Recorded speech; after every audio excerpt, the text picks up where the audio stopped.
সবাইকে শুভ সকাল। আমার আরেকটি কুকিং ব্লগে তোমাদের সকলকে স্বাগত। তো চলে এসেছি আমি আমার কিচেনে। তোমরাও তো সবাই চলে আসো আমার কিচেনে। আমার কিচেনটা যদিও ছোট্ট, তবু কিন্তু আমার মন অনেক বড়। তোমাদের সকলকে সব সময় স্বাগত জানাই। তো চলো, আজকের রেসিপি আমি করব কাঁচা আম থেকে আমসত্ত্ব, কোনো রকম কেমিক্যাল ছাড়াই। এখন তো আমের সিজন, আর প্রত্যেকেই আমসত্ত্ব করছে কম বেশি দেখছি। তো আমি ভাবলাম আমিও আমসত্ত্ব তৈরি করি। তবে হ্যাঁ, আমার আমসত্ত্ব তৈরি করার প্রসেসটা একেবারে আলাদা। তো চলো, ভিডিওটি স্কিপ না করে দেখো, তাহলেই বুঝতে পারবে। আমি এখানে নিয়ে নিয়েছি 4টা আম, আর আমগুলো গোটা অবস্থাতেই আমি প্রথমে সেদ্ধ করে নেব। একটা প্যানে নিয়ে নিয়েছি জল, আর এই জলে আমগুলো আমি ছেড়ে দিচ্ছি।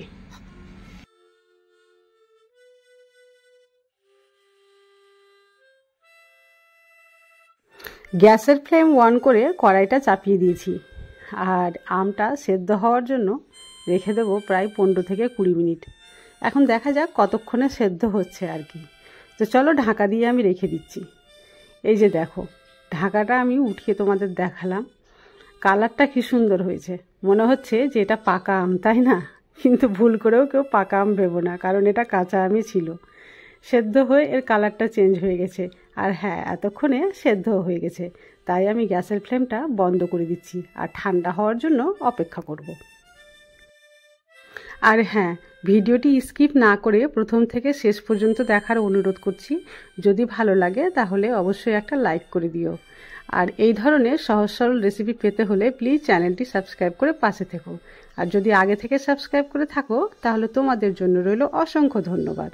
তো চলো, এতক্ষণে আম ঠান্ডা হয়ে গেছে, তাই আমগুলো আমি একটা একটা করে একটা থালায় উঠিয়ে নিচ্ছি।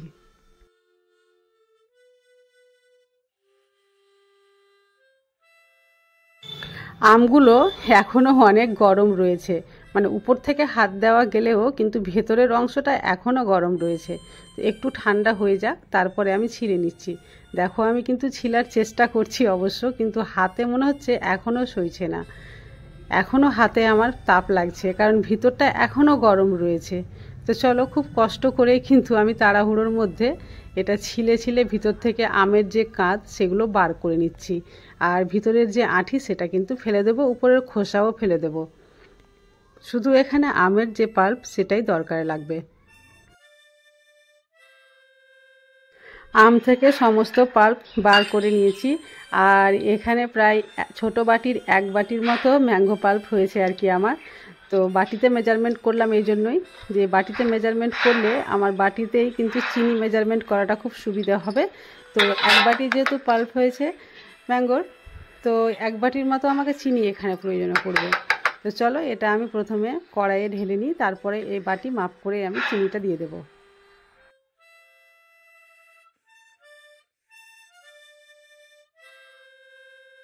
এরপরে আমি অ্যাড করে দেব চিনি। তো চলো, এই বাটিটা মাপ করে চিনি নিয়ে নিই।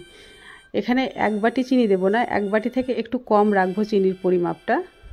তো চিনি দেওয়া হয়ে গেল। এরপরে আমি দিয়ে দিচ্ছি সামান্য পরিমাণে হলুদ। আর যেহেতু আমি কোনো রকম কেমিক্যাল ছাড়াই সারা বছর স্টোর করার কথা বলেছি, তো তাই হলুদটা দিতে হলো। আর দিয়ে দিচ্ছি কাশ্মীরি লঙ্কার গুঁড়ো। হলুদ আর কাশ্মীরি লঙ্কার গুঁড়ো দিলে এর কালারটা খুব সুন্দর হবে। আর লবণটা দেখছো কতটা কম দিচ্ছি, 1/2 টিস্পুন চাইতেও অর্ধেক দিলাম। লবণ এখানে বেশি দিলে ভালো লাগবে না। এবার সবগুলো মশলা দেওয়ার পরে গ্যাসের ফ্লেম অন করে দিয়েছি, আর চিনি মেল্ট হওয়া পর্যন্ত আমি কিন্তু এভাবে নাড়তে থাকবো। আর দেখবে চিনি মেল্ট হওয়ার সঙ্গে সঙ্গে কিন্তু এর কালারটাও আস্তে আস্তে চেঞ্জ হয়ে যাবে।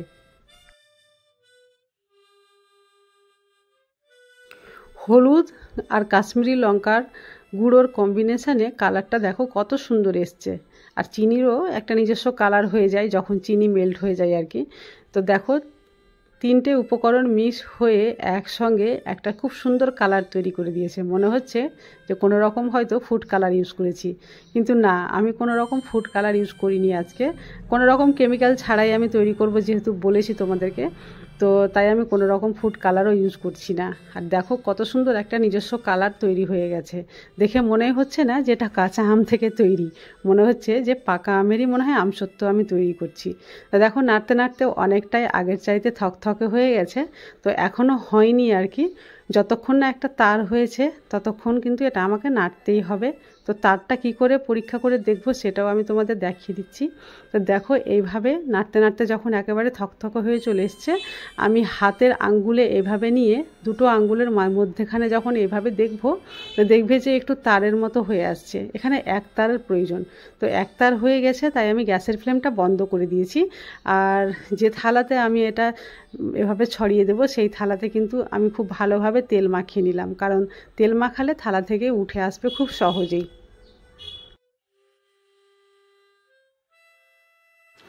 তেল মাখানো হয়ে গেছে, আর আমের যে জ্যাম বা জেলিটা করে রাখলাম আর কি, সেটা সম্পূর্ণ এই থালার উপরে দিয়ে দিচ্ছি। আর দেখো দেওয়ার সঙ্গে সঙ্গে মনে হচ্ছে যে এক জায়গায় জমাট হয়ে চলে আসছে। মানে এটা শুকাতে বেশিক্ষণ সময় লাগবে না। যদি রোদ না থাকে তো রোদের কোনো ঝামেলাতেই পড়তে যেও না, তোমরা ফ্যানের বাতাসে খুব সুন্দরভাবে শুকিয়ে নিতে পারবে। একদিন এক রাত যদি ফ্যানে রেখে দাও তাহলে অনায়াসেই শুকিয়ে যাবে। তো আমার এখানে আজকে এখন দেখলাম যে রোদ আছে, তো চলো এটা ভালোভাবে ছড়িয়ে দিয়ে রোদে রেখে দিই। দেখা যাক কতক্ষণ রোদ থাকছে, আকাশে আবার মেঘও রয়েছে, তো কতক্ষণ রোদ দিতে পারছি সেটা আমি তোমাদের বলে দেব পরে। তো থালায় দেওয়া হয়ে গেছে, থালাটা একটু ভালোভাবে ড্যাব ড্যাব করে নিলাম, কারণ সমানভাবে চারিদিকে যাতে ছড়িয়ে যায়। আর চলো ড্যাব ড্যাব করা হয়ে গেছে। এবার আমি আপাতত এখন অল্প স্বল্প রোদ রয়েছে, আকাশে মেঘও রয়েছে, তো সেই রোদ্রের মধ্যে আমি কিন্তু রেখে দিলাম। আর কতক্ষণ রোদ্রে রাখছি বা রোদে শুকাতে পারছি কিনা পরে আমি তোমাদেরকে বলে দেব। দেখো রোদ্রে শুকানোর পরে আমসত্ত্বটা কেমন হয়েছে। একদিন সম্পূর্ণ রোদে শুকাতে পাইনি, কারণ আমাদের এখানে প্রচণ্ড বৃষ্টি হচ্ছিল। তো একবেলা রোদ দিয়েছি, আর সারা রাত ফ্যানের বাতাসে রেখে দিয়েছিলাম, তাতেই শুকিয়ে গেছে। দেখো কত সুন্দরভাবে উঠে চলে আসছে, যেহেতু আমি নিচে তেল দিয়েছিলাম। এই যে দেখো একেবারে সম্পূর্ণ উঠে গেল। এই থালাটা দেখো কত পরিষ্কার হয়েছে, এই যে দেখো। আর কতটা ট্রান্সপারেন্ট হয়েছে দেখতেই পাচ্ছ, আমার পিছন থেকে হাতটাও দেখা যাচ্ছে একেবারে স্বচ্ছভাবে।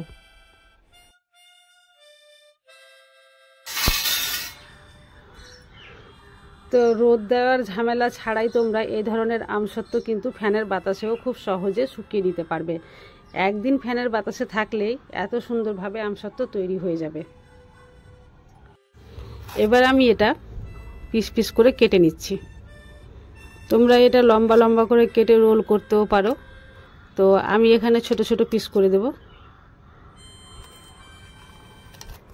আর এটা তোমরা সারা বছর সংরক্ষণ করে রাখতে পারবে, তবে একটা শর্তে, যে মাঝে মাঝে একে রোদ দিতে হবে, তাহলেই কিন্তু ভালো থাকবে। আর যখন রাখবে সারা বছরের জন্য, তো এয়ারটাইট কন্টেনারে ভরে রাখতে হবে। দেখো কাটা হয়ে গেল, এবার আমি এগুলো দেখাচ্ছি তোমাদের উঠিয়ে। এই যে দেখো এর থিকনেসটাও দেখো কত সুন্দর হয়েছে। আজকের ভিডিও তোমাদের কেমন লাগলো অবশ্যই কমেন্ট করে জানাবে। আর এই ধরনের সহজ সরল রেসিপি আমি প্রত্যেক দিনই নিয়ে আসি, তো এই ধরনের রেসিপি তোমরা দেখতে চাইলে অবশ্যই চ্যানেলটি সাবস্ক্রাইব করে আমার পাশে থেকো। তো আজ তাহলে এই পর্যন্তই, কাল আবার আসবো অন্য কোনো নতুন ভিডিও নিয়ে। ততক্ষণ পর্যন্ত তোমরা সবাই সুস্থ থাকো, ভালো থাকো।